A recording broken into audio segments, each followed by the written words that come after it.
strong stand. I might, I'll reiterate it again, but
going to raise Yeah, the phone. and That's then what I'm they're going to gonna- yell.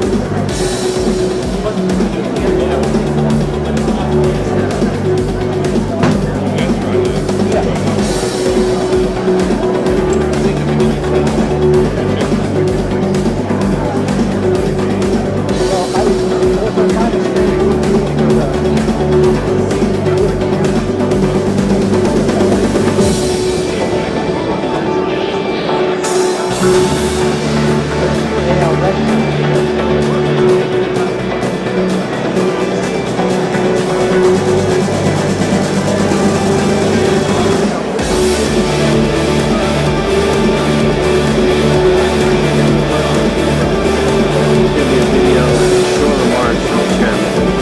The chairman's gonna introduce his remarks with a Q&A. Hope it doesn't take too long, but it won't take way long. Yeah. We're gonna be able to fast. Welcome back to Nightline. Here we go. Mike Foster. Poor guy. Did not know where that's it.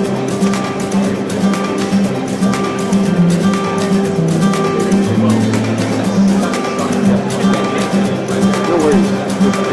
Right now, going off.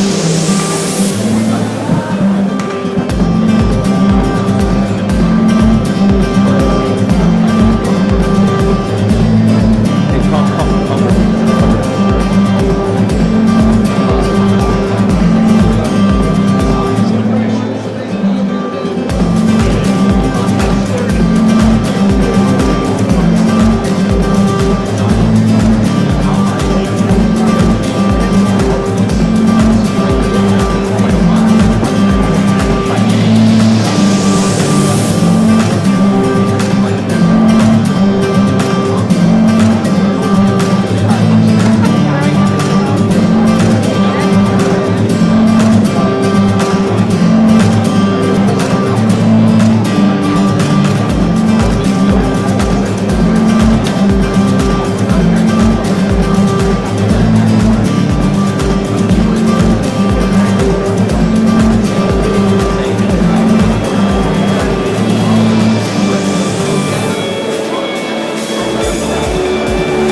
got the credentials for the valley.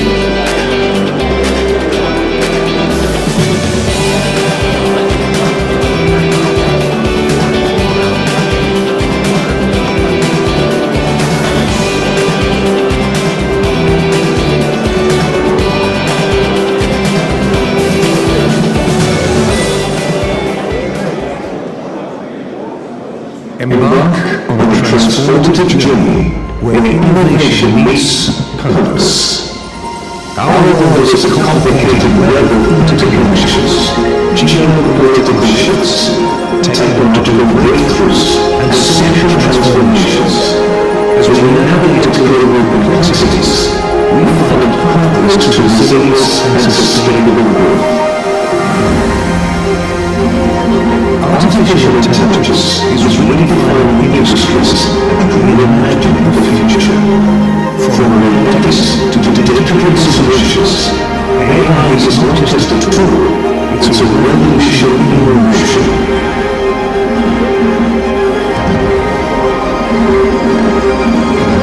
Biotech is rewriting the blueprint of life and leading us into an era where genetic innovation transforms our evolution.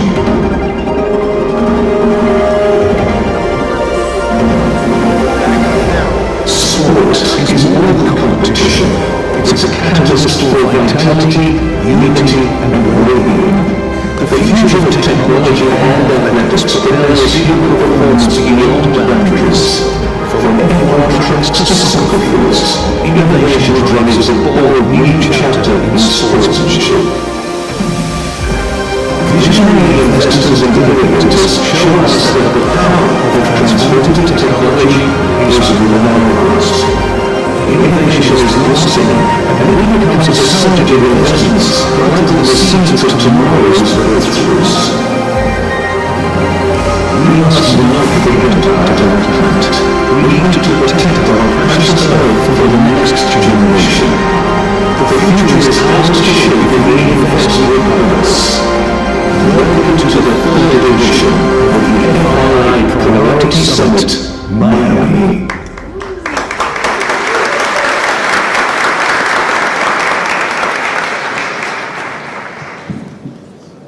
Good afternoon. Your Royal Highnesses, Your Excellencies, ladies and gentlemen, dear friends, welcome to the third edition of the FII Summit in Miami. This year, we are starting with an exceptional occasion. It is my distinct honor to introduce a man who is the 45th and 47th President of the United States of America. This man is a visionary business person, a media icon, and a political leader, of course. His impact on the global stage has been profound. From transforming the real estate industry to reshaping economic and foreign policy, his leadership continues to spark dialogue and drive change. At the Future Investment Initiative Institute, we are committed to shaping a brighter, more sustainable future by fostering innovation and global collaboration. These are principles that align with the President's bold approach to leadership and economic growth. Please, ladies and gentlemen, join me in welcoming 45th and 47th President of the United States, Donald J. Trump.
group. This is, you have to see outside, it's going wild outside with a lot of love for all of us, I guess.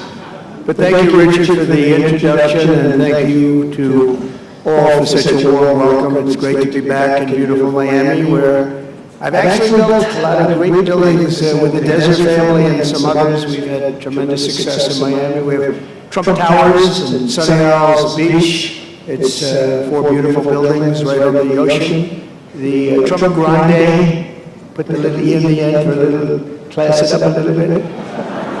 Trump Grande and the 700-acre Doral. It's a tremendous country club, and it's actually the most successful country club in the U.S., where I was just given approval to build 1,500 units, and I couldn't care less about building units. When you're president, who the hell wants to build units? I've been building units all my life. I don't want to build units, but they gave us permission to do it. But today is a tremendous honor. Become the first American president to address the Future Investment Initiative Institute. That's the first one. That's very, it's always And I want to thank Mayor of Miami, Francis Suarez, for being here. Thank you very much, Francis, for everything. Hi, Francis. And thank you for the endorsement when I ran. I was very appreciative. Along with the Mayor of Miami Beach, Stephen Miner. Stephen, thank you very much. Thank you. Thank you, Stephen. Thank you very much. And numerous American business leaders, some of the biggest business leaders actually anywhere in the world, and many distinguished guests from the Middle East, and in particular the Kingdom of Saudi Arabia, a special place with special leaders.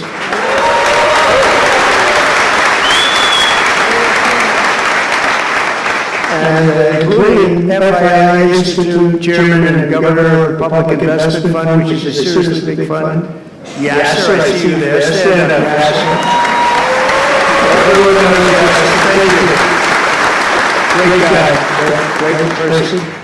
And Finance Minister Mohammed, thank you very much. Thank you, Rick. Thank you very much. Good to see you again.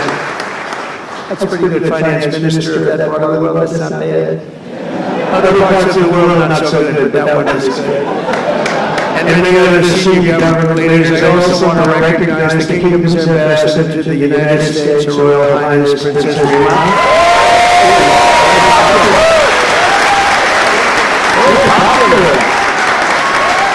Wow, that's very nice.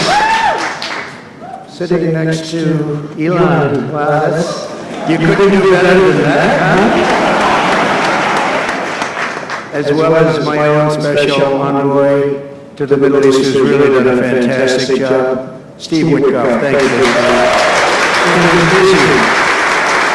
And Michael Waltz is here. Where's Michael? Michael's been so busy. They've been going back and forth and back. And, a woman who's just voted the most powerful woman anywhere in the world. No, I'm going to go with Princess Rima, but she was voted the most powerful woman anywhere in the world, Susie Wiles. Thank you. Most powerful woman, that's pretty good. We have to talk to you about that, Susie. It's pretty good. And also, we all know Jared Kushner, a very special guy. Thank you, Jared. Thank you, Jared. And Elon Musk. He's been making it in the news lately, hasn't he? Very positive. Stand up, Elon.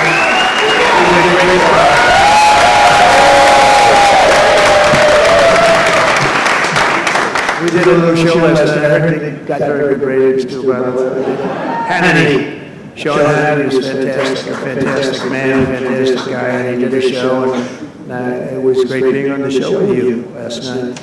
I come today with a simple message for business leaders from all across the nation and all around the world. If you want to build a future, push boundaries, unleash breakthroughs, transform industries, and make a fortune, because you want to make a fortune. Most of you have already made a fortune, I don't want to say it.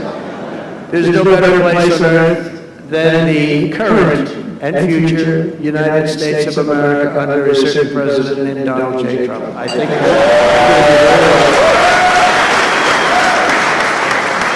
and they're saying that November 5th, Election Day, 2024 will go down as one of the most important days in the history of our country.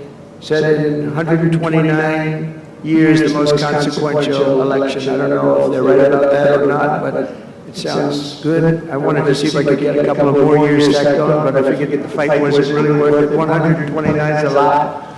And as of January 20th, 2025, the dark days of high taxes, crushing regulations, rampant inflation, flagrant corruption, government weaponization, oh, I know about weaponization, and total incompetence will be gone forever. Will be gone forever. Because the United States is back and open for business, and the golden age of America has officially begun. You see it happening. Since my election, America's economic engines have come roaring back to life in just a very short period of time. Think of it, from November 5th, the progress that's been made has been amazing. The NASDAQ is up nearly 10% in just a few months, and that's a lot. The Dow Jones Industrial Average is up 2,200 points, and Bitcoin is set multiple all-time record highs because everyone knows that I'm committed to making America the crypto capital. We want to stay at the forefront of everything. One of them is crypto, and Miami seems to be the center of the action, come to think of it, and maybe it'll stay there. Business optimism skyrocketed 42 points. Think of that in a single month, the most in history by far.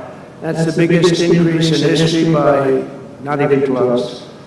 The ISM index of manufacturing activity surged into positive territory for the first time in many years. Amazing.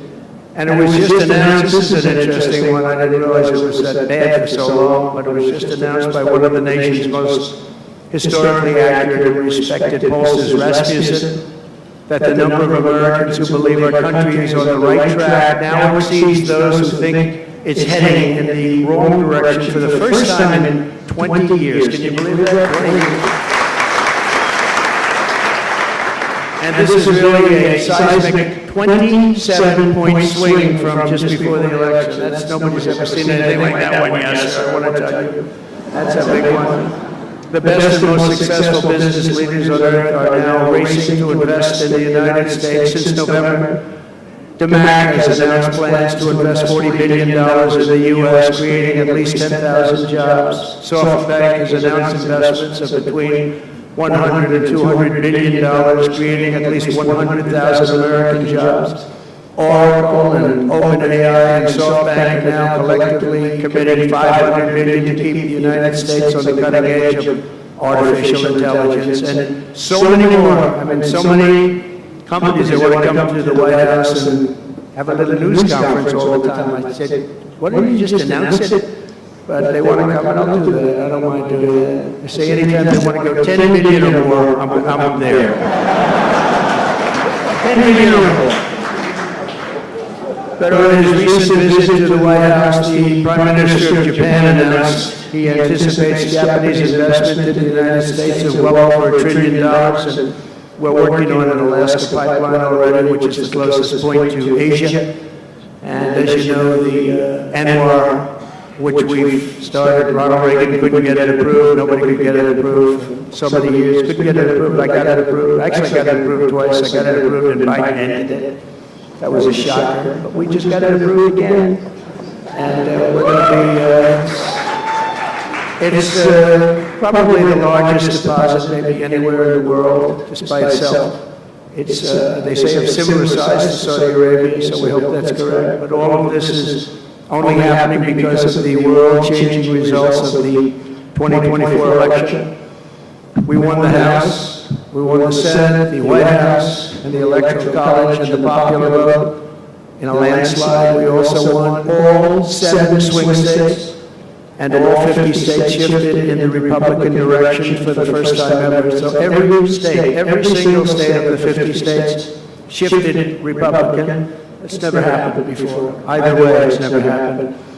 And 85% of counties voted for Trump. Think of that. So you have 2,600 counties versus 525. 2,600. Think of that. That's why when you look at the election map after it was all done, the certified map, the whole thing was red. 2,600 versus 500.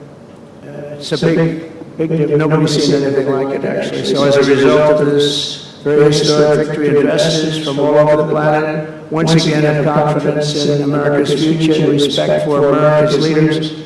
And it's about time we get a little respect. The last administration was the worst and most incompetent in the history of our country, but we are moving quickly to fix every single disaster Joe Biden created and make America stronger and more prosperous than ever before.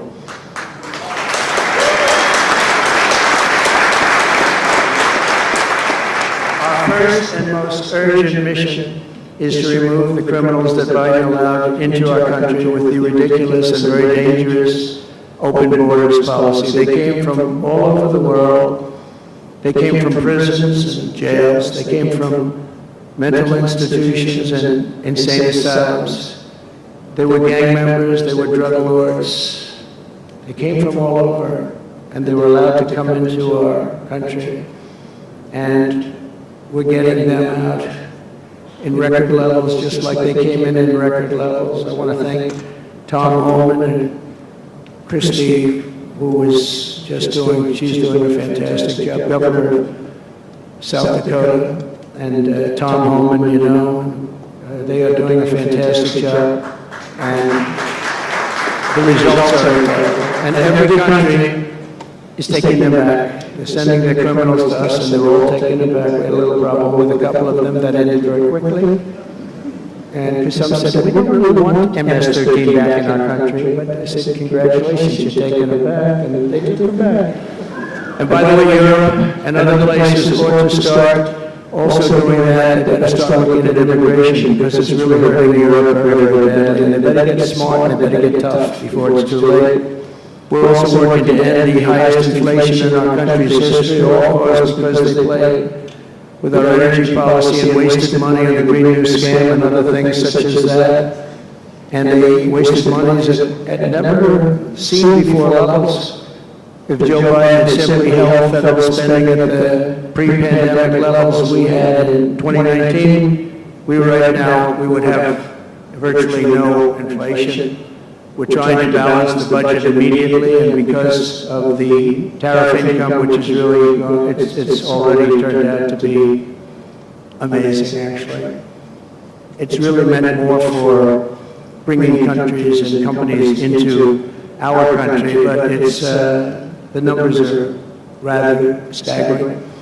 Because we're the big piggy bank that everybody wants to be, and they can play games and they can say, well, there'll be retribution and, you know, equal this and that. They can't be equal, but we want to keep it so that we're the big piggy bank. And if we had years like we did the last 4 years, that wouldn't have lasted too long. We're not promising it, but, you know, all of these things could happen. We hope to balance our budget, so I don't want to promise it, because if I do and we come about $10 short, the fake news media back there would say, we have breaking news, he did not make it, he did not make it. But we'll get it done very soon. It might not be this year, but it could be this year. Actually, we have a chance of getting it even this year, which people would be shocked at, because they were talking about 10 years, 15 years, 20 years. When I took office last month, we inherited the consequences of inflation. That was more than 4 times what it was when I left 4 years ago. Think of that. I left, it was at 1.4%. And the annual government spending over $1.5 trillion more than projected in 2020 alone. 1.5 trillion. But under the Trump administration, all of that is changing faster and more dramatically than anyone ever thought possible. They didn't think it was possible to do what we've done in just a very short period of time. We've accomplished more in 4 weeks than most administrations accomplished in 4 years. On my first day in office, I imposed an immediate federal hiring freeze, a federal regulation freeze, and a foreign aid freeze. I signed an order creating the Department of Government Efficiency and put a man named Elon Musk in charge. Thank you, Elon, for doing that.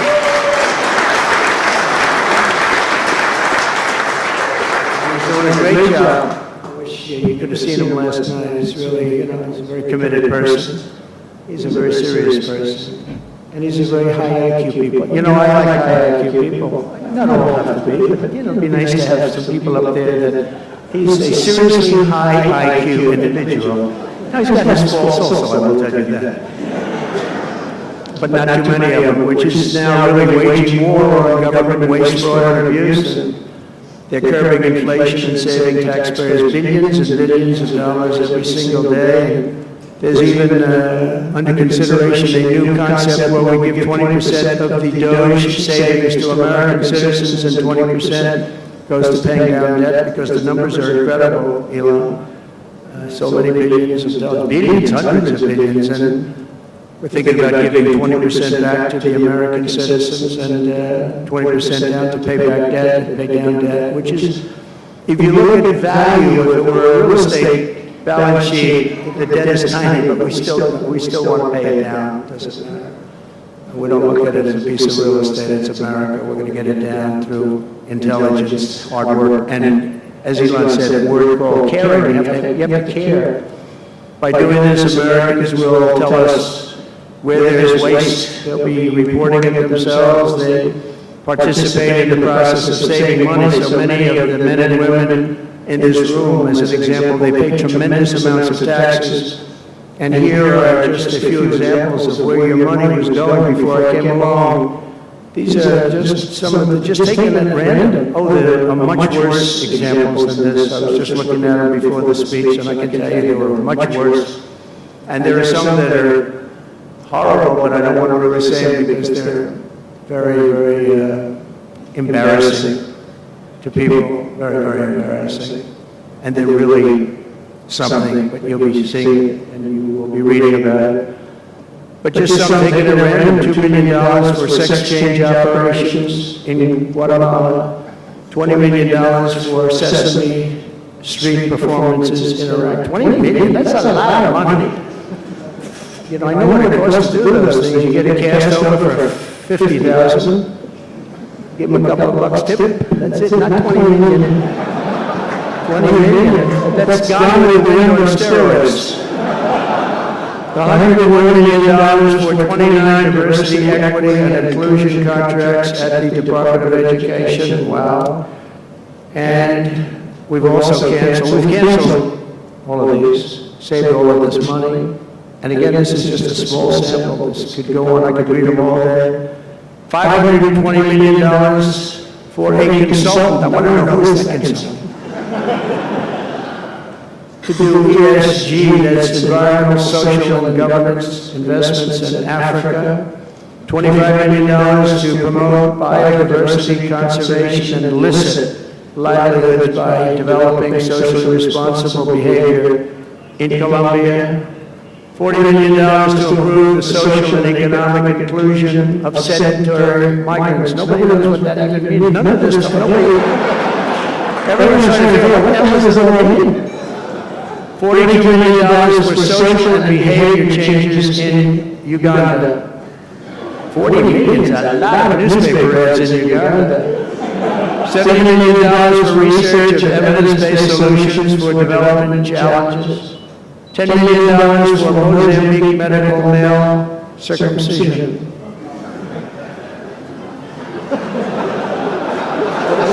What does that mean?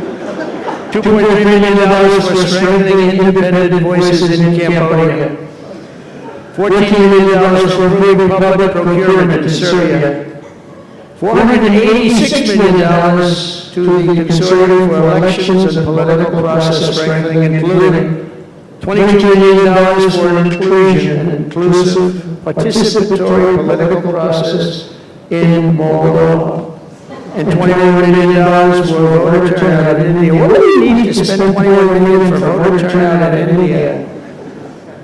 Wow, $21 million. I guess they were trying to get somebody else elected. Wow, we ought to tell the Indian government, because when we hear that Russia spent about $2 in our country, it was a big deal. Right? They took some internet ads for $2,000. This is a total breakthrough. $21 million for India elections.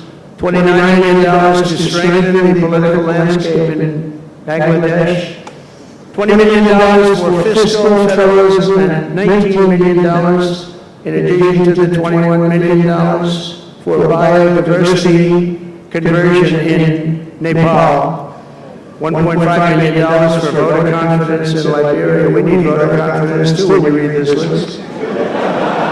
$14 million for social cohesion in Mali, $2.5 million for inclusive democracies in South Africa, $47 million for improving learning outcomes in Asia. Asia's doing very well. We don't need to give them money. And then another program, $50 million plus another $50 million for condoms for Hamas. You know? $100 million for condoms. Condoms. Does everybody know what a condom is? For Hamas. $100 million. And these are just some, I could read this list all day long, I just don't want to bore you.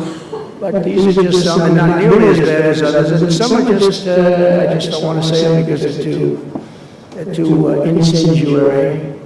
We're also finding tremendous abuse, waste, and fraud in Social Security. Social Security is what's happening there is going to be one of the great potential scandals in history. On the program there are over 4.7 million Social Security numbers for people from 100 years old to 109. Think of that. Now, over 100, there are a lot of people that make it. Hopefully, most of the people in this room will make it. But historically, you don't have thousands and thousands of people. But listen to this, 3.6 million people are on Social Security rolls from the age of 110 years old to 119. Do you think there are really that many? Those people are seriously old. But it gets worse. 3.47 million. 3.47 million people are on Social Security from the age of 120 years old to 129 years old. 3.9 million people are on the age of Social Security from 130 years old to 139 years old. Now, the all-time record, I heard, is a woman who was 127 years old. That's the record. A woman from a certain country where they have actually people that live pretty long, actually, and she was 127 years old. That's pretty old. But we're topping her by millions. 3.5 million people from the age of 140 to 149 years old.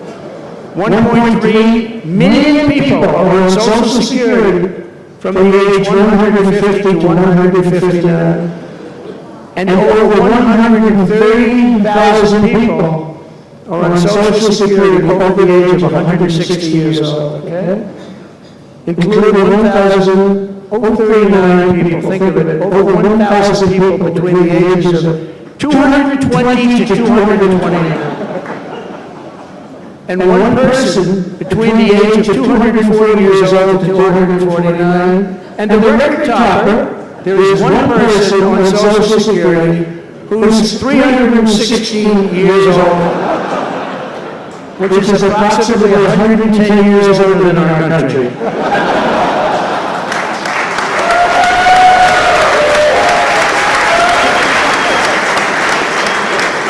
So what we're trying to find out, and what we will find out, is are people being paid from all of these, you know?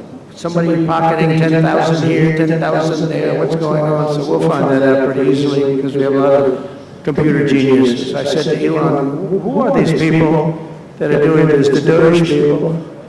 I said, who are they? Where do they come from? He said, well, number one, they love our country. Number two, they're really genius at computers. So nobody's going to fool them. When they go in, they see some bureaucrat that's scamming the country, and they try and talk about, you know, certain computer language. These people say, no, it doesn't work that way. These are people that have a natural ability as you know, brilliant computer people. It was very interesting when he told me that. I said, that's what you need today. But all of these scams have now been terminated. In addition, over the past month, we have effectively eliminated the U.S. Agency for International Development, which was funding much of this lunacy. We virtually shut down the out-of-control CFPB, escorting radical left bureaucrats out of the building and locking the doors behind them. What they were doing was so terrible, where they were spending the money was so terrible. What we haven't looked at yet, but will be, is does the money come back to them? Because nobody can be stupid like that. And they're not stupid, they're smart, actually. You know, why are they doing that? Does money come back to them? So we'll figure that out pretty easily, I think, and quickly. But I've ended all of the so-called diversity, equity, and inclusion programs across the entire federal government and private sector, and notified every single government DEI officer that their jobs have been deleted, they're all deleted. And it's interesting, even these companies that have tremendous amounts of money, a number of them just announced, Walmart, if you can believe it, they just announced that they're stopping. And, you know, these companies are running off like $220 million. How can you spend that much money no matter what you do? If you're teaching something, you're going to have an instructor, you're going to talk, you're going to give them a book. Please read the book. You know, that you find they spent $225 million. What's going on? And we're going in the wrong way. You know, military is really, although I tell you, you know, we defeated ISIS with our military in 3 weeks. General Raisin King, he's a real general, not a television general. And 3 weeks ISIS, and I asked him, and I saw some of his people that were so great as soldiers. We have the greatest military in the world, but we don't have the greatest top leadership. That's why Afghanistan was such a horrible situation, so embarrassing, and so many other things. But when we want to, with proper leadership, there's nobody even close to us. We have the best equipment in the world. We make the best equipment in the world. But we have the best military. You know, we never fight to win. We fight to just keep it going forever. And when we fight to win, there's nobody that can even come close to us. But I was talking to General Dan Kane, called Raisin Kane, and I was told it would take about 4 years to defeat ISIS, and he did it in 3 weeks. I said to him, what do you think, General? How long will it take? Sir, I think we should do it in less than 4 weeks. You're going to have time left over, and he did that. And we were told by the television generals it would take 4 years, so we did it. That's when I went to Iraq. I flew to Iraq, and late at night, the dark of the night, all the windows closed, all the lights off in the plane, Air Force One. And we flew in, and it was pretty amazing. I'll tell you, we were landing, and there were no lights in the plane. Sir, we have to turn off all lights. I said, you mean we spend $9 trillion, and we have to fly in Air Force One with the lights off? And I went up to the pilot, said hello. And by the way, these guys are like central casting. These are the best-looking human beings. Everybody's perfect. The most handsome people, the best-looking people you've ever seen with the flat tops and the whole thing. And I was a little concerned because the lights are off, and everything's off, and even the lights where he was were down very dim with all of the lights on the fancy dashboards of the plane of Air Force One. We're getting a new Air Force One, and they can never finish the damn thing. We're getting 2 of them, actually. But we may have to go a different route because it's taken them a long time. We're going to get military that's going to start building. We're going to get people to start building properly again in our country because they don't build properly. This is going. But we're up there, and I'm looking at these people, and again, I say they look like Tom Cruise, but better. Stronger, tougher. And I like Tom Cruise, but these are better. And they said, are we okay, Captain? Yes, sir, we're fine. But I'm looking out, I don't see any lights, and we're landing.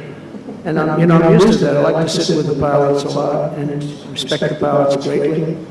And we're up there, and we have a computer. I call it the computer voice, where it goes 1,900, 800. It's feet. Your feet above ground, so that means you're very low. And I'm looking out, and my eyes are pretty good. I don't see any lights. And the computer goes out. It sounds like an intelligent individual. It goes 1,000. We're 1,000 feet up. It's a 10-story building. There's a big plane. And then it goes 900, 800, 700. I said, Captain, we don't see any lights. Is everything? Yes, sir. Everything's fine, sir. We'll be landing in 3 minutes. And then it goes like 600, 500. Captain, we okay? And then it goes 400, 300, 200, and I'm saying, man, there's nothing out there. And then he goes, boom, perfect landing right on this thing. There are no lights on the runway. There's no, I don't know how the hell they do it, but I'm sure as hell that we had somebody that knows how to fly. But they didn't want to have any lights because they didn't want the enemy after spending, you know, years and trillions of dollars. We have to land with Air Force One with no lights on the runway. But they were incredible people. And then I got out of the plane. Actually, asked my people, and I said, excuse me, I was very brave sitting in that cockpit. Am I allowed to give myself the Congressional Medal of Honor? And they said, I don't think so, sir. I said, well, I thought I was extremely brave. But now here's the problem with saying a story like that when you're a kid. The press will say, President Donald Trump wanted to give himself the Congressional Medal of Honor. Headlines all over the fake news. We call it the fake news, but we're all wise. But it was something, and then I went down, and it was the same thing. I'm standing on the tub, and I look down, and there's these handsome people. Everybody's like from a movie set. Good-looking guys. I get down the stairs. What's your name? My name is Kane, sir. What's your first name? They call me Raisin. They say, wait a minute, your name is Raisin Kane? I love you. I've been looking for you for 5 years. You are. This is what I want. And there was a general next to him, there was a colonel, there was a drill sergeant, a master sergeant. They were all like people. I could make a movie right now. I have the best looking people ever. And they were great. And then I went in and, sir, would you like to rest before the bed? No, I don't want to rest. I don't want to rest. I've been resting on the plane. Other than the last few moments, which were quite harrowing. And I said, I don't want to rest. He was thinking about Biden in advance, you know? Biden would have gone there, they would have rested for days. And then they wouldn't have a meeting. He'd just go home. No, I said, I don't want to rest. I don't want to rest at all. I want to go. So we went into this like bunker. And we had a lot of very good, talented people. And that's what I asked them. I said, you know, I'm hearing it's going to take a long time. No, that's not right, sir. It's not going to take a long time. We'll have it done in 4 weeks. I said, how can you say 4 weeks when in Washington they said 4 years? He said, 4 weeks, sir. We'll hit them left, we'll hit them right, we'll hit them up the center, we'll hit them underground and overground, we'll knock the hell out of them, sir. And I said, why is it that they said so long? He said, because they wouldn't let us fight. And we're very far away. They want us to fight from this airport. We're very, very far away, sir. And they want us to fight here. We have many substations out, sub-airports, they call them, remote airports, where they build them in the sand. And we have many of them. And I'd use them all, sir. And I would hit them so hard from so many different directions. I said, well, what do you think? He said, you just let me know. I called him back and I said, go ahead and do it. Are you sure you can do this, General? I said, yes, sir. And he did it actually in 3 weeks. It was over 100% of people that are really hurting the Middle East, hurting the world. And it was done. And we have, I'm telling you, we have the greatest military in the world, but you have to use the right people. But there's nothing like what they were able to do in that case and in other cases wherever I gave them something. It was done incredibly well. And you know many of the instances because it's been well reported. But we've also required, so we have a country that's a great country. It's a strong country, but it's a country that's just now gaining its respect back to the levels that it should have never lost. We were being laughed at by the entire world. But we're not being laughed at anymore. But we've also required that all federal employees must once again show up to work. It's a new phenomenon, you know, since COVID. Show up to work in person like the rest of us. I mean, it doesn't work when you don't show up. And I see companies now are all going back to it. They're all going back. It's great. I watch some of the big business leaders saying we absolutely are going back. You can't work at home. They're not working. Playing tennis, they're playing golf, or they have other jobs. But they're not working, or they're certainly not working hard. You could never build a company or a country with that. So we have a very strong policy, and if they don't show up to work, they get fired. And we're trying to make our government smaller but much stronger.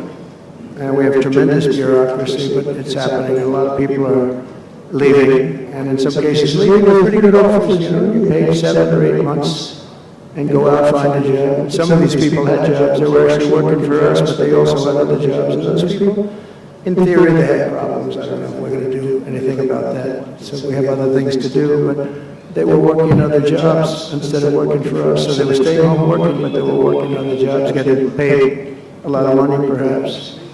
We offered deferred resignation buyouts to all federal workers, resulting in more than 75,000 bureaucrats voluntarily surrendering their taxpayer-funded jobs. A lot of them are leaving because they don't want to be caught having a second job. Some are leaving because they didn't want to be in government any longer.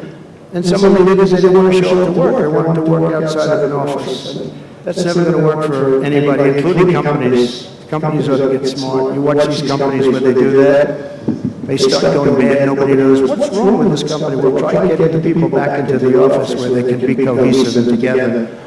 In less than a single month, the Department of Government Efficiency has already saved over 55, this is just a short period of time, $55 billion.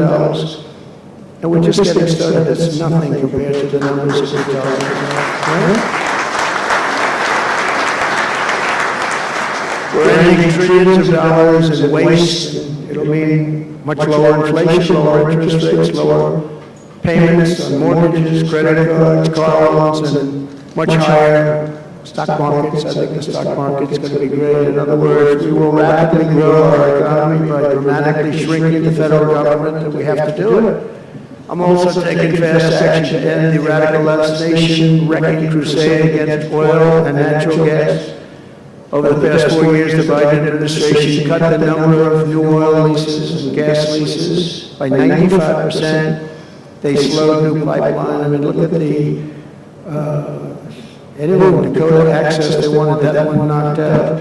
The Keystone Pipeline, they wanted that one knocked out. They ended the Keystone. We got the Dakota Access done, but it wasn't easy after they tried to stop it. They slowed new oil and gas pipeline construction to virtually a halt. They shut down 38% of active oil and gas rigs in the United States, but they let the wind turbines go round and round and round. The wind doesn't blow, they got problems. They kill all the birds, they ruin the sightlines, they ruin the plains and the beautiful areas of our country, including the oceans, the lakes. They closed more than 50 power plants, all causing energy prices to skyrocket. You saw that happen. That's what caused inflation, pretty easy. These policies were so destructive that despite draining nearly 40% of U.S. strategic petroleum reserve, meant for emergencies, it was meant for emergencies. It wasn't meant for getting the price of gasoline down so that you can win an election. It didn't work for winning the election. Actually, there's so many people that are driving that it's a very small number. It just had a very small effect, but in the meantime, it takes it down. It's at now, it's at the, we'll fill it up fast, but it's at the lowest level. When we made the transition, it was at the lowest level in history, ever recorded, the lowest level. Nobody's ever seen it that way. They put it all out because they thought they could keep gasoline prices down a little bit, just go past the election, and after that, they didn't care. And it didn't work because they didn't get elected, I got elected. But the price of gasoline still rose over 35%, and in some cases, at some periods, it was 100% and 125% during certain periods of time. Under the Trump administration, we have implemented a very different plan. You probably heard of it. It's called Drill, Baby, Drill. And we're doing that. The world runs on low-cost energy, and energy-producing nations like us have nothing to apologize for. We have more energy than any other nation in the world, and we're going to use it. And we're going to use it on AI plants. I was telling some of the people that came in that, they're very interested. Everybody's talking about AI. I hope you're right. I don't know, who knows. But Elon, they're right. They're going all AI. They are all in for AI. The problem is, to do it, just in our country, you need twice the electricity just to open up and be the top of AI. You need twice the electricity that we have right now in the entire country. You take all the electricity you need more than twice. You need twice, you need double what we have right now just to fuel this new industry that's growing. I was amazed when I heard that number. They all said, how can we do this? Because, you know, in China and various other places, you can probably get it with the shake of the hand. But in our country, you can't, but now you can because we've declaring a national emergency in order to get fast approvals. And we're going to have, if you build a plant, you're able to build an electric generating facility right next to your plant. So you'll be making your own. You won't have to count on utilities. You won't have to count on an old grid that could fail. Could get hit by something, bad things or good things, but you're not going to have to worry about grids. You're not going to have to build your plant, and you build your essentially you become a utility in a way. You build your own electricity. If you want to build extra and put it out and get paid for that, you're going to be able to do that. You can put it back into the grid, but you're going to be able to build with your plant a generating facility, and we're going to get you Lee Zeldin, head of the environmental. The environmental group, various groups, and we've got them unified now, but we're going to get you very fast approvals. They'll be approved so fast, your head will spin, and we're going to get that whole industry started. We're going to be the head of it. We're leading right now. We have the greatest brain power. We're leading right now. I expect that we're going to be leading by a lot, but we're going to get you the energy very, very quickly. That would be the one thing that everybody was concerned. How do we have that much electricity when Los Angeles has blackouts and brownouts right now? There's a lack of electricity, but we're going to get it at levels never seen before. I ended the ridiculous Green New scam, halting tens of billions of dollars of wasteful deficit spending. And I withdrew the United States from the unfair one-sided Paris Climate Accord, and I ended Joe Biden's insane electric vehicle mandate because it was just insane. I repealed the last, and by the way, if you want to buy an electric car, it's great. If you want to buy a gasoline-driven car or a hybrid, it's great. Whatever the thing happens to be, I heard hydrogen is hot. The problem is when it's not, you're in deep trouble. Because when that sucker blows up, they don't find the body. So that's one that I said, you know what, let's take a pass on that one. They said it's good, but when it's bad, it's really bad. You find the bodies on trees on the side of the tree. I said, I think we'll pass on that one. Right? We're not going to want that one. But you never know, maybe someday it'll be good, but it doesn't sound like it's off to a good start. I repeal the last administration's very destructive natural gas export ban. And last week we approved our first new liquefied natural gas export license, and we have literally hundreds of people that want to export. I recently met with the Japanese Prime Minister, Shiba, to discuss large increases in American oil and gas exports. They wanted so badly. They said we went to the Biden administration, they wouldn't sell it. They wouldn't sell it. Nobody knows what, I didn't know why. They asked him, I don't know. You want to, they did, oh, I didn't know that. But we're going to sell it, and the new project in Alaska is going to feed all of Asia. We're going to take care of all of Asia. We have so much oil and gas, like very few people, like very few countries have, like really actually no country has. I also met with Prime Minister Modi of India, who wants to greatly expand India's purchase of American energy, and my administration has also launched the most aggressive deregulation program of any nation in history. Under my executive order, for every one new regulation added, 10 old regulations have to be eliminated. And you know, in our first term, which was actually an incredible success, we had the greatest economy in history until COVID, and even after that, we did great. The stock market was higher. If you think of it, it was higher after the fact. After we went through that whole thing, it was higher than it was just prior to COVID coming in, which is a pretty amazing thing. But we did a great job on that, but it was a terrible thing for the world. The whole world suffered. It suffered terribly, including China, including other countries. It was a terrible period of time.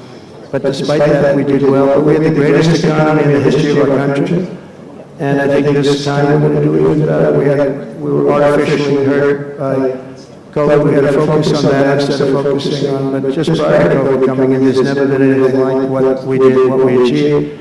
And even after we did very well, and especially considering what all of us had to do with COVID, some nations were hit so badly, it's just unbelievable what happened to them. As part of our effort, I've signed executive orders to keep the United States at the forefront of artificial intelligence and to end Joe Biden's war on Bitcoin and crypto. We ended that war totally. That war is over. They were very hostile toward them until the very end, just because there's so many people on Bitcoin and crypto that just before the end, the SEC came out and they were being very nice. I was so nice to people because so many people were being indicted for no reason whatsoever. Very political group of people. It's all they did was they liked indicting people, but they were being indicted, and many of those indictments were dropped just before the election because they said, wait a minute, there's 100 million, 125 million people using this, and they didn't want to have, all these people being voted against, but by the time they did that, it was too late. We had that vote entirely, I think. I think anybody smart that believed in that, and there were a lot of people believing it, anybody that was smart voted for Trump. And they pulled the indictments. I see people that were indicted, they said, I saved your life. I saved your life. Because if they thought that, they actually thought that I was doing this, they said, what's Trump doing? Is he doing it for political reasons? I don't do anything for political reasons. I do what's right. I want to be in the forefront of every industry. So, I'll be working with the Republican Congress to pass the largest tax cuts in American history, and that includes, obviously, we have to extend the Trump tax cuts, which were, until now, the largest. We're going to dramatically cut taxes for families and for workers and for companies, including no tax on tips, and hopefully no tax on Social Security and no tax on overtime.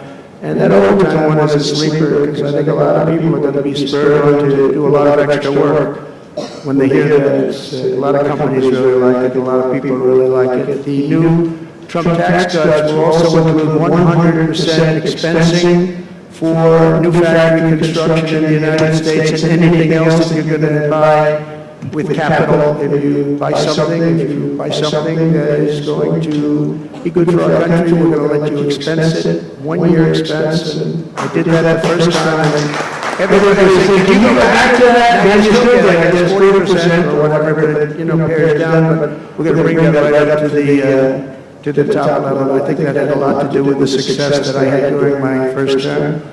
And we'll substantially cut taxes for all domestic producers of oil and gas and just about everything else that they produce. In my first term, I brought the business tax down from around 40% to 21%, which everybody said was an impossible thing to do. I cut it from 40 to 50. It actually was State said it was much higher than 40. I got it down to 21%, and now I'm bringing it down to a goal of 15%, but only if you make your product in America. In other words, you're going to be at 21%, but if you make your product in America, you're going to go from 21 to 15. If you don't, you're going to be 21%, which is still lower than anything. So guys like Elon are going to come and make these great cars in the United States. So a lot of people will, a lot of people call, a lot of car companies have called. They called me, three of the majors. They called and they said, we're looking all over the place. We want to be there. I'm going to be announcing tariffs on cars and semiconductors and chips and pharmaceuticals, drugs and pharmaceuticals and lumber probably and some other things over the next month or sooner. And it's going to have a big impact on America. We're bringing our businesses back. If they don't make their product in America, then they very simply they have to pay a tariff. But if they do make their product in America, they don't have to pay any tariff, which will bring. It's all going to bring trillions of dollars into our treasury, or it's going to mean that there won't be any taxes because we want to have a fair base. If they don't have it, we don't have it. If they don't pay, they don't charge us, we don't charge them. It's pretty simple. The Republican Party is once again the party of common sense. We're a party of common sense. We want strong borders. We don't want men playing in women's sports. We don't want to have transgender for everybody. We're the party of common sense. That's how we won the election in such a big manner.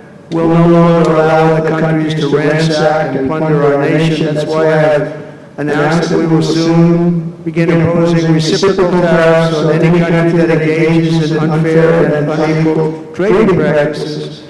If they tariff us, as I said, we will tariff them at the exact same rate. So if a certain country, because some of these countries, even countries that I've already mentioned, are extremely aggressive with tariffs. Nobody knows that. European Union, they have a VAT tax that's devastating. It's very tough for people on the outside. Hard to sell cars, really impossible to sell them because they also have non-monetary tariffs that are very, very tough. But if you take a look at that, it's a very unfair situation. And the VAT tax is similar to the tariff.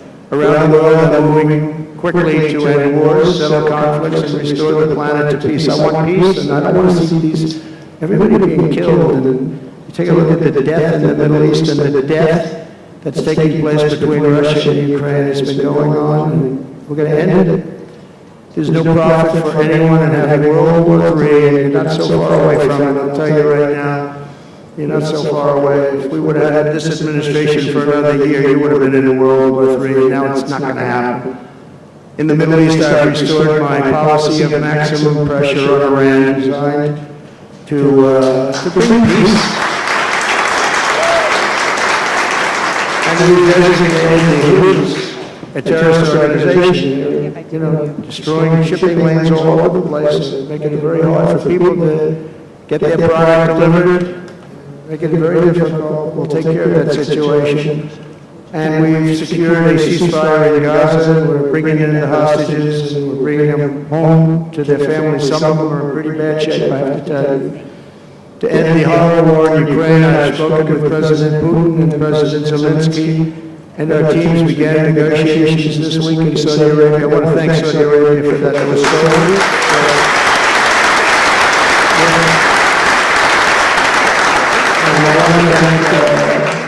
in particular, we have so many of the people, yes, they're Mohammed, all people, but in particular, we have to thank Prince Mohammed bin Salman for hosting these historic talks. And talks that went very, very well. Steve was there, Steve Woodcock was there, Michael was there, Michael Waltz, and others, and they really went well. It's a big step. We've got to get that war over with. You have to see the people that are dying. I look at the pictures, the satellite pictures of the field. It's a level field. And it looks like a modern-day version of Gettysburg. You know what that means. It is just carnage. It's horrible. And, it's not American soldiers.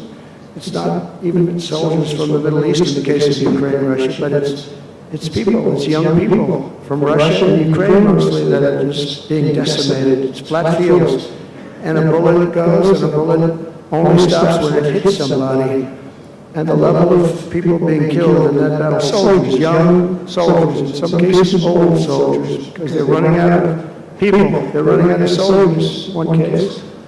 But think of it, a modestly successful comedian, President Zelensky, talked the United States of America into spending $350 billion to go into a war that basically couldn't be won, that never had to start and never would have started if I was president, not even a chance. And it didn't start for 4 years, never would have started. But a war that even without the U.S. and Trump will never be able to settle. We'll never settle that war without our involvement. That's why they did such a great job this weekend. That's why Saudi Arabia did such a great job this weekend in hosting. The United States has spent $200 billion more than Europe, and Europe's money is guaranteed. They get their money back. It's a form of loan. Nobody knows that. I know that. I said, why isn't somebody saying, we do it the same way? And we spend much more money. We have to equalize. But while the United States gets nothing back, so they get their money back, it's a loan. We just give our money. And we had a deal based on rare earth and things, but they broke that deal. But they broke it 2 years ago. We had a deal because they said, we're spending $350 billion, and Europe gets their money back in the form of a loan, and we don't. We're just giving the money hand over fist. That's the Biden administration for you. But they're no longer dealing with the same United States as they were dealing with a few months ago. Why did Crooked Joe Biden demand equalization, and that this war is far more important to Europe than it is to us, and that is a very big, beautiful ocean and a separation. This is, we're helping Europe, we're trying to help Europe. On top of this, Zelensky admits that half of the money that we sent them is missing. They don't know where the money is. He said, well, we don't know where half of it is. That's great, wonderful. He refuses to have elections, he's slow, and the real Ukrainian poll, I mean, how can you be hard with every city is being demolished? It's hard to be, somebody said, oh, no, his polls are good, give me a break. Every city is being demolished. They look like a demolition site, every single one of them. And the only thing he was really good at was playing Joe Biden like a fiddle. He played him like a fiddle, that's an expression we use, yes, sir, to say that he's pretty easy, pretty easy. A dictator without elections. Zelensky better move faster, he's not going to have a country left. Gotta move fast.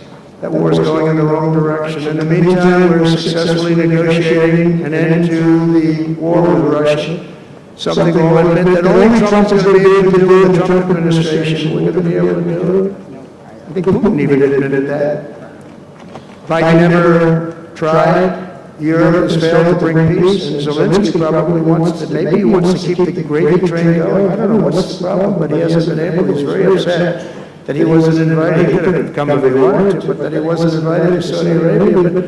But he's been working for 3 years. There's never been even meetings or phone calls to stop this war. It's a horrible thing. I figure Russia's lost 900,000 soldiers. I think that Ukraine's lost probably 700,000. And it's a terrible thing. You'll see bodies and body parts all over the field, all over. We see them through, very accurately through satellites.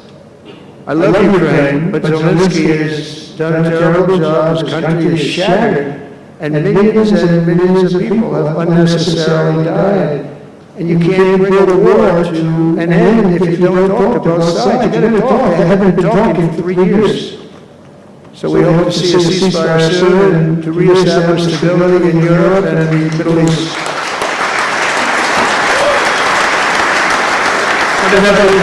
Thank you.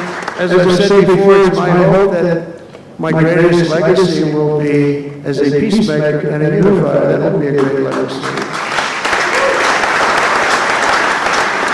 So in conclusion, the golden age of America is upon us, and I'm inviting everyone here today, and every citizen across our land, to take part in the most extraordinary period of peace, prosperity, growth, innovation, wealth creation, and expansion the world has ever seen. We're on our way. I mean, everyone's talking about us. 3 weeks, we're in there for a couple of days more than 3 weeks, and everyone's talking about it. You have to see the crowds of people outside. It's pretty amazing what's happening. We're on the verge of soaring markets, surging incomes, booming production, groundbreaking technologies, thrilling discoveries, and a quantum leap in the quality of life. Absolutely a quantum leap. One day very soon our country will have the greatest economy in the history of the world because we once again have a president who puts America first, and we put America first, and your country should put your country first. But in the end, we want America first, and when it's all beautiful, which is going to be pretty soon, we want to help other countries, and you want to help other countries. But, you know, I tell your leaders, and some of the leaders are in this room right now, you got to put your country first, whether it's Saudi Arabia, whether it's somewhere else, you got to put your country first, but we're going to have plenty left over to help others also. As long as you invest in America, build in America, and hire in America, that means that I'm fighting for you, and I'm fighting very hard for you. Together we're going to make the United States of America bigger, better, bolder, richer, and greater than ever before. It's going to be stronger than ever before. We're going to be a peacemaker, a peacekeeper. We're going to stop people from these stupid, never-ending wars. We're not going to partake in them ourselves, but we'll be stronger and more powerful than anybody by far. If it ever came to war, there is nobody that will be able to come close to us, but we don't think that's going to ever happen. So I want to thank you all very much. It's a great honor to be here, and I think somebody said you're going to ask questions, and I didn't say, gee, what other questions like Biden does. I say, just ask, it doesn't matter. You ask a question and I give an answer. So I think, Richard, you're going to come up and you're going to give me some questions. Thank you very much.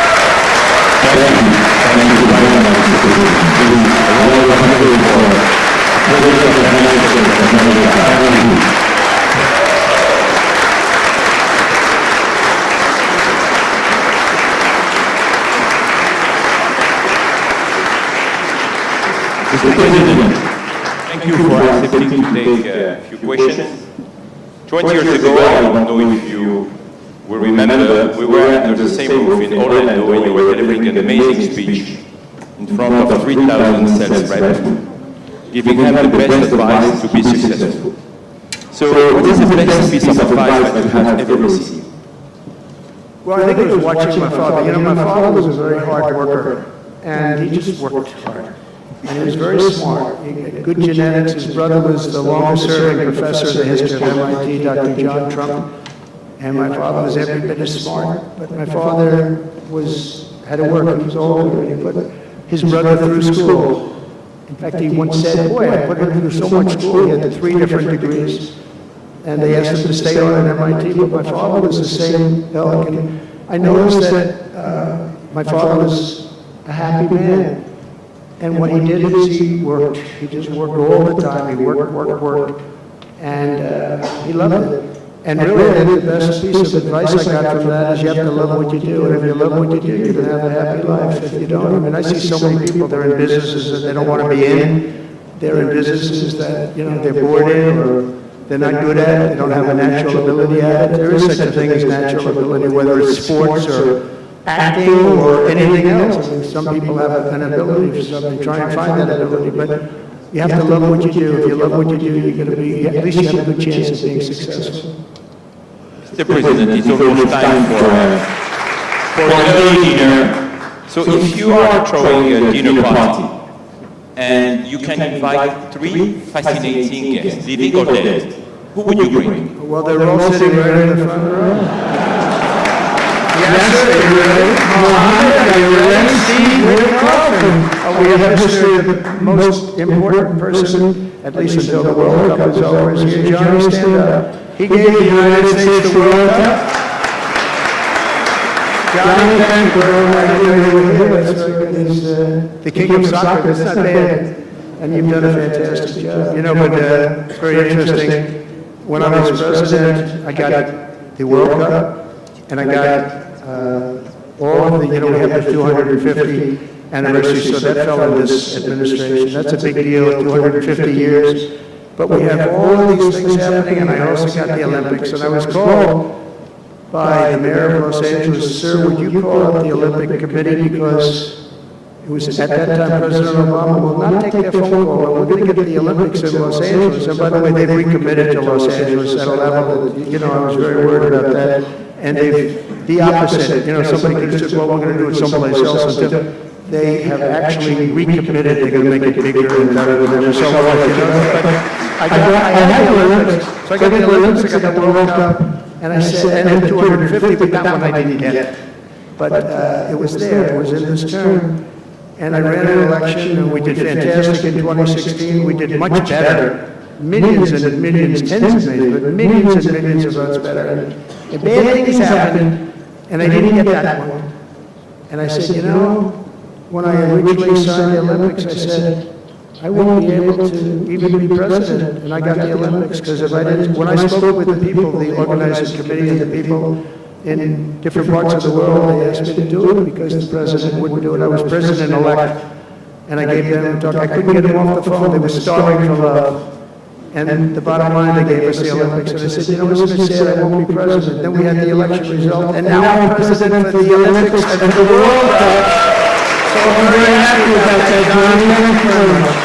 Thank you. I'll be there. I promise I'll be there. And by the way, Mr. President, backstage you have a gift from Gianni. He gave us the first ball with your name, which will be played for the World Cup in America. It's going to be great. Thank you, John. Very much. I love that any day you would take a sabbatical year, but if you could take a sabbatical year, Mr. President, what unconventional thing would you do? Sabbatical. You don't work for 1 year. But you said Sabbath. It's a big difference. It's almost the opposite when you think about it, right? I think what I do is, look, what I'm doing now is the most exciting job in the world. It's a hard job, not an easy job. It's a nasty job.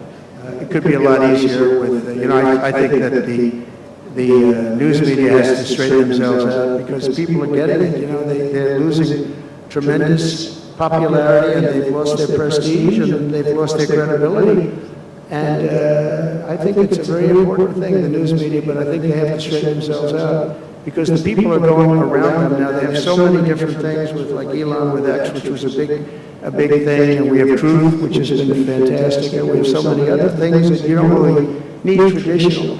But I will tell you that there is just nothing I could do to enjoy my life, whether it's that or anything else that it is, because this is the only, I had to make a big decision, and it was a very risky decision, because if I would have lost, my life would have been a much different life. It would have been a very nasty life. They were going after me at levels that nobody's ever seen before. Not Andrew Jackson, not Abraham Lincoln. You know, the historians say that the president that was treated the worst by far by the media and overall was Andrew Jackson.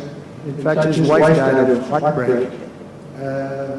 They were treated really rough, and Abraham Lincoln was second, but he had a civil war, you can understand that. But nobody was treated like me, nobody. And I will tell you, you learn a lot about yourself, but there's nothing I'd rather do. I had to make a decision, do I do this? Because if I lost, it would have been very, very bad. It was dangerous, actually, very dangerous in so many different ways.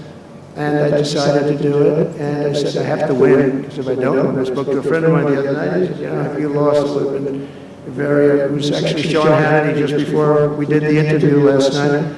He said, boy, if you would have lost, you would have had a tough life, you would have had a very tough life. So there was a certain amount of courage involved in this decision to run, and it's a great honor to win by this much, to win all 7 swing states, the popular vote. Popular vote doesn't get won that much by Republicans for whatever reason. I think that's changing because, again, we're the party of common sense and they're the party of some real bad things, and I think they'll change. I think they have to change. It would be wonderful. I'm going to be having lunch with some of the Democrats next week, and it would be wonderful if we could work together. I think working together would be great. But they have to change. You can't get elected on the programs that they want, and that's really what America wants to see. So there's nothing I'd rather do than what I'm doing right now. When we started this conference, yes sir, His Royal Highness the conference told us I want that to be the place where people will come to understand where to invest in terms of geographies and sector. So, what is the best investment you have made in your personal growth, Mr. President? Well, I was involved in real estate for most of my life, and guys like Witkoff will tell you I was really good at it, and I was successful at it, very successful at it. I've been involved in things prior to being president, but during the last 4 years, I followed sort of the trends, and I've made a lot of money with following some of these trends. And, it's, again, it's something that you do. I really believe that some people have instinct. I think I've always had an instinct for making money. I make money. And I went into show business. I had one of the most successful shows on television. I wrote books, and they were all bestsellers. Virtually every book was a big bestseller, some really big bestsellers. And so I don't know, it's whatever I do, I just want to make it successful. It's very important to me. There are many ways to make money. You can be in many different fields. And a lot of it is being in the right country. If you're in a certain country, our country is actually getting very bad, a very dangerous place, actually. Bad things were happening, but if you're in a certain country, you have a chance to do well. And no matter how good you are, if you were born into the wrong country, you're not going to make money. Now, you can do other things. You can attain power, I guess. Maybe it's the wrong kind of power, but it's power. But being in the right country, where you have the right incentives and entrepreneurship, etc. And America has always been sort of at the top, or one of the top, but always pretty much at the top. But it was losing that position, and I think losing it rapidly. This last administration, look, I don't want to be, I wish I could say, I wouldn't have run. If I thought Biden was doing a good job, if I thought they were, I wouldn't have run. Because as I said, it was very dangerous to run in a lot of ways. In fact, my ear will show that. When you look at it close, my ear, I have that throbbing feeling every once in a while, but it was dangerous in a lot of different ways. But he was so bad that I had no choice but to do it. If I thought he was doing a great job, I wouldn't have run, and I would be very happy I actually wanted him to do a good job. I was saying, do this, do that, I'm telling them, do things, they should have done what I said. But I would have been very happy not to have run, and frankly, to have seen somebody do a good job, but our country was going to hell, and I really sort of had to run. If you were a historical ruler, would you prefer to rule during war or peace? Well, I want to be, again, a peacemaker, and I want to keep us out of war, but sometimes to do that, you have to have a very strong country, you have to have a very strong military. And as I said, we have a much stronger military than anyone would know. We have the best equipment. And I bought a lot of it. I rebuilt our military in the first 4 years. I rebuilt it. We gave a lot of it away to Afghanistan, to the Taliban, stupidly, but that's a very small amount. It was billions and billions, but it's still a very small amount relatively to what we built. But I largely rebuilt our military. Now I'm going to have to do it again because so much has been given away, so much has been treated so badly.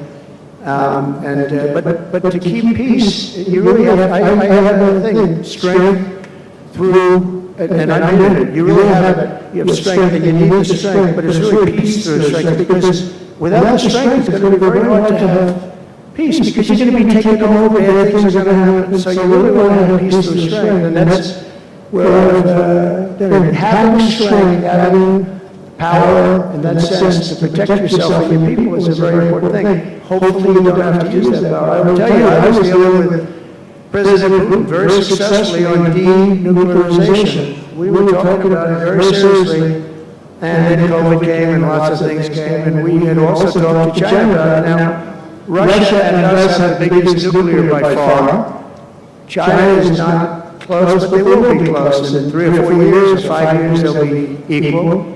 But we were going to talk to China, and I spoke to President Xi about it very successfully. I think we were going to denuclearize it. We would have had to get the smaller nuclear powers, of which there are 4, 3, maybe 4 probably, to do something. We would have been able to do that. But I was having very strong talks with President Putin about denuclearization.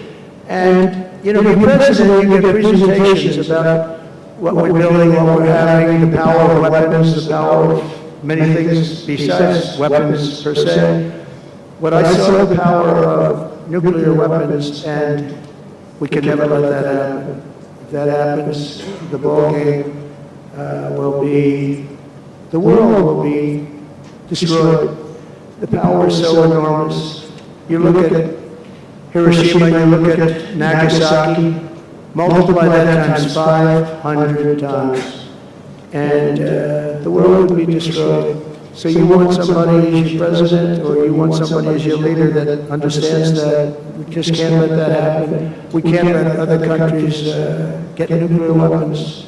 Not only Iran, Iran is a good example, maybe the one that people think about, but we can't let that happen. The power of weaponry today is so enormous that the world would disintegrate, so we can't let it happen.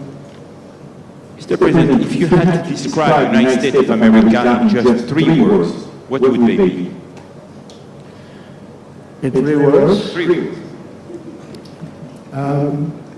Love, respect, and strength. That's a tough question. That might be my best answer. Reminds me of high school. That may have been the toughest question. You think Joe Biden could have done that? I don't think so. Well, we're almost at the end, Mr. President, but talking about the United States of America, what is one cultural habit in the U.S. business that the rest of the world could learn from? What is the best practice? Well, I think we love our families, but I think a lot of the world loves their families. I was speaking to the head of Mexico because I complain constantly about people pouring in. Now our border is the strongest border we've ever had. We've gone from the worst border ever in history to the strongest border. But I was speaking to the president of Mexico, a very wonderful woman actually, and I said, we're talking about drugs, you can't let people come through your country and come into the country. You know, I was not that nice, but they understood what I was saying. And she said something that really got me. She said, I said, you're not a big drug taking nation? And she said, no, we are not a consumer. And I said, consumer, what is, an interesting word, we're not a consumer nation, we're not a consumer of drugs. I said, what an interesting, and why is that? She said, well, we have very strong family values. I said, but we do too. We do too. We have very strong, our families are devastated by what's happening with fentanyl, and China will not be doing, we're going to make a deal with China, they were not letting that happen anymore. And I had a deal, by the way, before I left. I had a deal with President Xi where they were going to give the maximum penalty to anybody making fentanyl and sending it into the United States. And the maximum penalty is the death penalty, and it wouldn't stop. But when the election turned out to be a rigged election, but that's okay. When an election turned out to be, it was an election that shouldn't have happened. All the things that happened. I'll give you an example. We wouldn't have had October 7th, Israel attack. We wouldn't have had Ukraine and Russia fighting. We wouldn't have had inflation. We wouldn't have had all of these things that, happened. But in speaking with her, she said our family values. I said, well, you're not really saying anything there because we have great families too. We have great family values. She said, plus we advertise a lot. I said, ooh, you mean you advertise about how bad drugs are? Yes, we do. We spend a lot of money on advertising. And I said, unbelievable. That was such a great conversation because we're going to spend hundreds of millions of dollars advertising how bad drugs are so that kids don't use them, that they chew up your brain, they destroy your teeth, your skin, everything.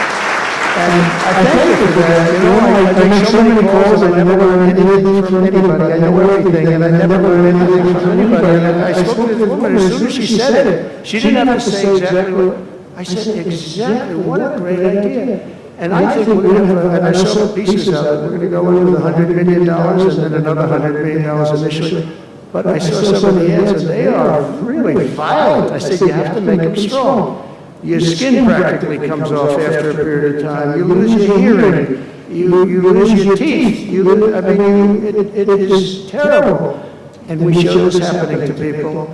And I think we're going to, we did very well with, we had blue ribbon committees headed up by the First Lady of the United States and a lot of other people that, they have no idea the viciousness of these cartels and these people. And they're smart. They're very smart, tough people. Making a fortune, by the way, an absolute fortune. But we got it down 18%, which was a record. But 18% is not great when you think about it. I think we could get it down 50 or 55 or maybe even 60% with advertising. So she really gave me something. I was going to call her and tell her that she did, but now I don't have to call her because she's going to be seeing this right now. So to the President of Mexico, thank you very much, I appreciate it, but we're going to do a great advertising campaign saying how bad it is, how drugs are so bad for you. My last question, Mr. President, you have mentioned briefly in your speech about the legacy. What would you like your legacy to be, if you can tell us more about it? That I came into a country that was great, but is in trouble. And I made America great again, and I got it out of trouble, and people respect America now, and we were a country of peace, and we brought peace to the rest of the world. Thank you very much, Mr. President. Thank you very much.